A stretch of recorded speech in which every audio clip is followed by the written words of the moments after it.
No vídeo anterior, vimos como surgem os vieses e como eles contaminam o raciocínio que deterioram análises justas e decisões inteligentes. Vimos também que os vieses são o resultado natural para o ser humano resolver os 4 problemas fundamentais potencializados em nossa sociedade atual. Neste vídeo bônus, vamos apresentar alguns exemplos de vieses mais comuns que frequentemente são usados na área da ciência. Meu nome é Paulo Camargo e este é o curso Tomada de Decisão Baseada em Evidências. Antes, um embargo. Esta é a minha seleção, ou seja, trata-se de uma escolha subjetiva. Por isso, representa a minha visão particular do que eu julgo ser o mais importante. Outro detalhe importante é que não há nenhuma intenção de que esta lista seja exaustiva. Feito este embargo, vamos seguir. Eu separei 5 categorias: metodologia, educação, saúde, engenharia e publicação. Vamos começar com os vieses que atingem cheio a metodologia da ciência: viés de confirmação e o cisne negro. O viés de confirmação aparece em várias áreas e situações, mas na ciência adquire uma outra dimensão. Definimos este viés como a tendência de se buscar dados e evidências que confirmem a nossa hipótese. Por que isso é ruim para a ciência? Porque a ciência não busca a comprovação. Como? Sim, a ciência evolui refutando as teses. Aquelas que ainda não conseguiram ser refutadas, apesar do esforço, ganham a nossa aceitação provisória. Quanto mais ela resistir à tentativa de refutação, mais robusta ela será, e ainda maior será a nossa confiança nela. Infelizmente, isso é exatamente o contrário que a mídia nos ensina. Por exemplo, ouvimos frequentemente a famosa frase: medicamentos com eficácia não comprovada. E eu digo, nem nunca estarão comprovadas. Uma frase melhor poderia ser: não foram observados resultados efetivos para tais medicamentos. Parece sutil, mas não é. Vamos usar o clássico exemplo do cisne branco e negro. Imagine que você tem uma hipótese: todo cisne é branco. Você vai a campo e começa a observar os cisnes. A pergunta é: quantos cisnes brancos você terá que observar para comprovar que todos os cisnes são brancos? Não há resposta definitiva. Entretanto, quantos cisnes negros você precisa observar para refutar a hipótese? Apenas um. Assim ela é ciência. Ela progride refutando e não comprovando. Uma boa ciência é feita buscando refutar a hipótese. Vejamos o exemplo dos raios N. Em 1903, alguns anos após a descoberta do raio-x, por pesquisadores alemães, um cientista francês chamado René Bondelot anuncia que havia descoberto outra forma de radiação, os raios N, que eles só poderiam ser observados usando a visão periférica. São vistos como uma coroa quando a eletricidade era descarregada dos cristais. Mais tarde, a pesquisa de Bondelot foi refutada por um cientista americano, Robert Wood, que visitou o laboratório do francês e descobriu que ainda observava os raios N, mesmo depois que Wood removeu secretamente o cristal durante um dos experimentos. Mesmo assim, durante anos, outros cientistas continuaram a publicar artigos descrevendo as suas observações de raios N, como se eles realmente existissem. Isso acontece porque frequentemente nos apaixonamos por nossas hipóteses. Gostaríamos muito que elas fossem verdadeiras. Aí surge então outro viés, o status quo ou aversão a perdas. Isso ocorre muito no meio acadêmico, porque a refutação de nossas hipóteses representaria uma perda de status e até recompensas financeiras. Logo, lutamos com todas as nossas forças para que ela não seja refutada. O viés de informação é quando a mídia orienta investimento em pesquisa. Uma grande questão para a ciência é: o que pesquisar? Essa questão é relevante porque não temos recursos infinitos. Fazer ciência custa dinheiro, esforço, tempo. As escolhas deveriam atender a critérios claros de prioridades, efetividade e o progresso geral da humanidade. Entretanto, a mídia causa desvios informacionais, dando a impressão de que determinada tese ou é importante ou é verdadeira. Há vários exemplos em vários campos, mas eu vou destacar talvez o principal deles: a mudança climática. Há uma grande lacuna entre a percepção pública e a realidade. 97% dos artigos científicos sustentam que o aquecimento global é uma realidade e antropogênico. Entretanto, 66% dos artigos da mídia em geral concordam com este fato e apenas 45% das pessoas em geral endossam essa tese. Esse é o dado do The Consensus Project. Prosseguindo para a categoria educação, encontramos o efeito Pigamaleão, também chamado de efeito Rosenthal. É um fenômeno que, quanto maiores as expectativas que se tem relativa a uma pessoa, melhor é o seu desempenho. É o efeito das nossas expectativas e da percepção da realidade na maneira como nos relacionamos com ela. É como se realinhássemos a realidade de acordo com as nossas expectativas em relação a ela. Esse efeito é notório em sala de aulas. As expectativas dos professores afetam o desempenho dos alunos. Funciona assim: o professor em sala proclama: esta é a melhor classe dos últimos tempos. Essa perspectiva faz com que se vá além do professor simplesmente ser benevolente com seus alunos, mas realmente estimula o lado bom deles a obterem os melhores resultados. Detalhe importante: o efeito contrário também é verdadeiro. Os professores que não têm apreço por seus alunos adotam posturas que acabam por comprometer negativamente o desempenho dos educandos. Finalmente, também pode-se dizer que este efeito é uma espécie de profecia autorrealizável, porque quem faz a profecia é, na verdade, quem faz acontecer. A categoria saúde é, sem dúvida, a área que concentra vários viés. Talvez seja porque o objeto de estudo seja o próprio ser humano. O fator de confusão, causalidade versus correlação, é o primeiro deles. E o problema é de estabelecer a relação de causa e efeito. Existem dois tipos de estudo científico, os de observação e os de intervenção. No primeiro, quando não há uma intervenção deliberada, não é possível estabelecer relação de causa e efeito, devido aos fatores de confusão. O que se obtém é uma associação. Essa palavra é importante. Não se pode dizer que determinada ação causa outra. Veja, é muito diferente dizer café causa câncer e o café está associado ao câncer. Mas quem se importa com essa sutileza de palavras? Se vejo a segunda frase nas manchetes, eu penso em parar de tomar café. Mas como se diz o mantra dos epidemiologistas, a associação não é a causalidade. Não se pode dizer que o café causa câncer. Para se estabelecer uma relação de causa e efeito, é essencial que se faça um experimento controlado, randomizado, duplo ou até triplo cego. Todas as variáveis devem ser mantidas sob controle constante, enquanto uma sofre a intervenção. Associações são muito fáceis de se obter. Basta se ter um banco de dados e um pacote estatístico. Se obtém qualquer tipo.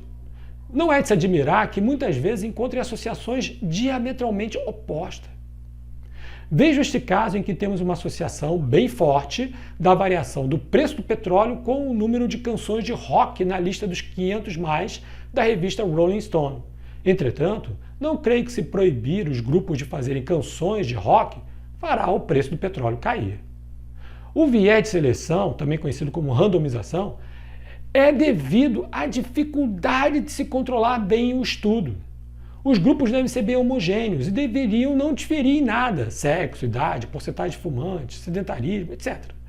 Normalmente se utilizam softwares que determinam se um participante cairá no grupo de intervenção ou de controle, para evitar desvios que causariam amostras enviesadas e, consequentemente, resultados não confiáveis. E mesmo assim, não é garantia que o projeto de um estudo científico não esteja enviesado. O viés do paciente bem comportado, ele foi descoberto há muito tempo, quando os pesquisadores que estavam trabalhando com um novo medicamento, fibrato, para baixar colesterol, apresentou resultados estranhos. Tratava-se de um ensaio clínico bem controlado com placebo. E, de fato, o medicamento foi muito eficaz em abaixar o colesterol. Porém, a mortalidade foi maior justamente no grupo que tomava o remédio. Não poderia ser. Havia algo de errado. Então os pesquisadores levantaram a hipótese de que as pessoas não estariam tomando remédio corretamente. Como nessa pesquisa os participantes tinham que devolver os frascos para pegar outros, os pesquisadores sabiam quem estava tomando o remédio certinho e quem não estava. Bingo! Entre os que tomavam certinho, houve uma redução de quase 15% da mortalidade. Isso é muito em ensaios clínicos. Mas, ao se analisar os dados de quem tomava placebo, a pílula de farinha, a diferença foi ainda maior, 17%. Ou seja, ser certinho faz você viver mais. Não importa se você toma fibrato ou não. Mas ainda mais, que é o efeito da luz de rua, que é o efeito do foco nos efeitos substitutivos. Esse efeito faz alusão ao fato de uma pessoa procurar chaves perdidas na luz, porque está claro. Pouco importa se realmente ela perdeu as chaves ali. Na ciência, isso se traduz pelo apego ao desfecho substituto. Veja, no exemplo anterior, os pesquisadores mantinham a crença de que reduzir o colesterol aumentaria a longevidade. Reduzir o colesterol é um desfecho substituto, de efeito rápido e fácil de medir. Por uma lógica mecanicista, relacionava-se com a redução da longevidade. Essa sim é muito mais complexa de se medir, seja pela dificuldade de determinar a causa da morte, seja porque é um desfecho de longo prazo. Mas essa é a variável que importa. O viés de recordação, os questionários. John Ioannidis, um expoente médico-cientista, professor da Universidade de Stanford e o maior crítico da epidemiologia nutricional, que se baseia no questionário de frequência alimentar. Ioannidis argumenta que o relatório e as análises desse questionário são fundamentalmente falhos. Ele escreve, abre aspas, o quadro emergente da epidemiologia nutricional é difícil de conciliar com os bons princípios científicos. O campo precisa de uma reforma radical, fecha aspas. Diga-me se é capaz de lembrar quantas frutas vermelhas você consumiu no último ano. Esse é o tipo de pergunta que se encontra nesses questionários. E eu concordo com Ioannidis. As conclusões baseadas em questionário com esse tipo de pergunta são obras de ficção. Viés de observação, também conhecido como efeito Hawthorne. Além do fato de que as pessoas não são capazes de responder com precisão tais questionários, há ainda mais um fator, o efeito Hawthorne. Esse efeito ocorre quando as pessoas se comportam de maneira diferente, porque sabem que estão sendo observadas, e não porque são desonestas. As pessoas não se dão conta que estão sofrendo deste efeito. Esse estudo surgiu quando pesquisadores que tentavam avaliar a mudança da quantidade de luz na fábrica Hawthorne Works e os seus impactos na prática durante o trabalho. Os pesquisadores perceberam que qualquer coisa que faziam levava ao aumento da produção. Isso ocorre pelo simples fato de que os trabalhadores se sentiram prestigiados porque estavam sendo observados. O viés seguinte atinge a todas as áreas, especialmente importante na área de engenharia. É o viés da generalização apressada. Esse viés ocorre quando se tenta extrair conclusões com uma quantidade pequena demais para sustentar uma generalização. Ou seja, apesar de ser possível que apenas uma amostra represente a população, a amostra é insuficiente para apoiar a afirmação. Então temos alguns pontos em um gráfico e certamente os engenheiros logo fazem um gráfico em Excel, calculando a equação e extrapolam os resultados. Mas qual a confiança dessa extrapolação? Finalmente, vamos seguir para a categoria de publicação. Primeiro, viés de publicação ou de resultados positivos. Temos esse desejo, e talvez seja até uma idealização da ciência de que ela sempre descobrirá coisas espetaculares, interessantes, super novidades, etc. Ninguém quer saber de algo que não deu certo, ou que seja mais do mesmo. Mas esses dados negativos ou replicados são valiosíssimos para a ciência. O contrário é que pode ser prejudicial. Obter dados positivos, estatisticamente, são esperados. O problema é como separamos dados positivos genuínos de aberrações que obtemos uma vez ou outra. Para isso, precisamos dos resultados negativos. Se alguém alega ter o poder de prever o futuro e acerta, sabemos que se trata de mero acaso se em todas as outras previsões desse alguém forem equivocadas. Assim, omitir dados negativos pode nos dar uma perspectiva enviesada da realidade e tomar decisões não tão inteligentes. Vejamos o exemplo da roboxetina. Com base em dados e ensaios positivos, esse medicamento foi originalmente aprovado como tratamento para a depressão em muitos países da Europa e Reino Unido em 2001. Quase todos os médicos prescreveram essa droga. Entretanto, uma meta-análise de 2010 concluiu que a roboxetina era ineficaz e que a preponderância dos ensaios com resultados positivos refletia viés de publicação. Em um estudo publicado no The New England Journal of Medicine, os pesquisadores levantaram todos os testes com todos os antidepressivos. 37 dos ensaios positivos, todos, menos um, foram publicados na íntegra. Os ensaios com resultados negativos tiveram um destino diferente. Apenas 3 foram publicados. 22 nunca foram publicados. Os 11 ensaios restantes, que tiveram resultado negativo, apareceram na literatura acadêmica, mas quando o fizeram, foram escritos como se a droga fosse um sucesso.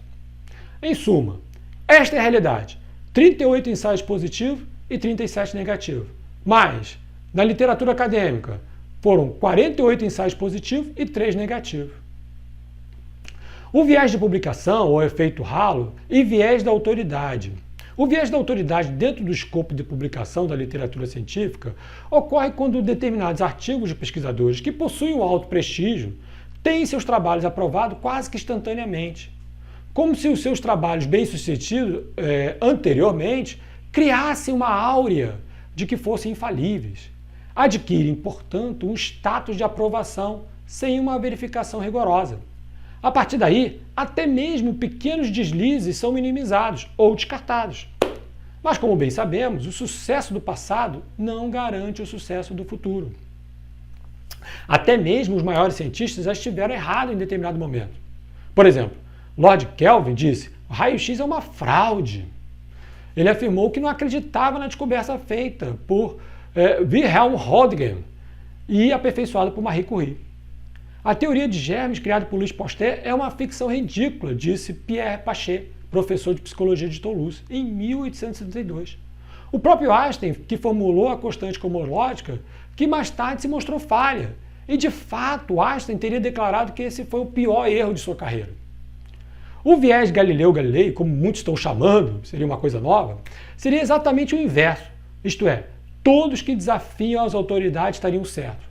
Como aconteceu com Galileu Galilei, ao desafiar a igreja por argumentar a favor da teoria do heliocentrismo. Este é certamente uma das fontes da teoria de conspiração. A ciência avança em funerais. Será mesmo? Isso é uma mistura de status quo, autoridade e viés de publicação. Uma nova verdade científica não triunfa pelos convencimentos dos seus adversários e fazendo-os ver a luz, mas sim porque os seus oponentes finalmente morrem e uma nova geração cresce familiarizada com ela. Essa foi a famosa frase de Max Planck. Ela representa bem a resistência de um determinado paradigma se sobressair pelos seus méritos. Interessante que essa frase foi objeto de uma pesquisa científica. Os pesquisadores perguntaram: seria verdade? Em The Science Advance, One Future at Time, de 2015, de Pierre Azoulay, Christian Fons e outros, testaram a famosa citação do físico. Eles identificaram mais de 12 mil cientistas de elite de diferentes áreas. O termo elite foi determinado em função do grau de financiamento que recebia, o número de publicações, citações de patente, participação em associação de classes e prêmios. Pesquisando em obituário, a equipe encontrou 452 que tinham morrido antes de se aposentarem, ou seja, estavam no auge de suas carreiras. Quando um cientista estrela morre, os outsiders muitas vezes enfrentam questões centrais no campo da pesquisa, alavancando novas ideias que surgem em outros domínios. Como podemos ver no gráfico elaborado pelos autores, há claramente um decréscimo de publicação dos seguidores, dos cientistas estrelas. Isso, obviamente, dá oportunidade para que outras hipóteses e paradigmas se desenvolvam. Bom, essa lista não é exaustiva, como já dissemos antes, mas podemos ficar alerta, treinando nosso sistema 1 para detectar quando se usam esses ou outros vieses. Há uma boa chance que assim estejamos tomando decisões mais inteligentes. Vejo vocês no próximo vídeo.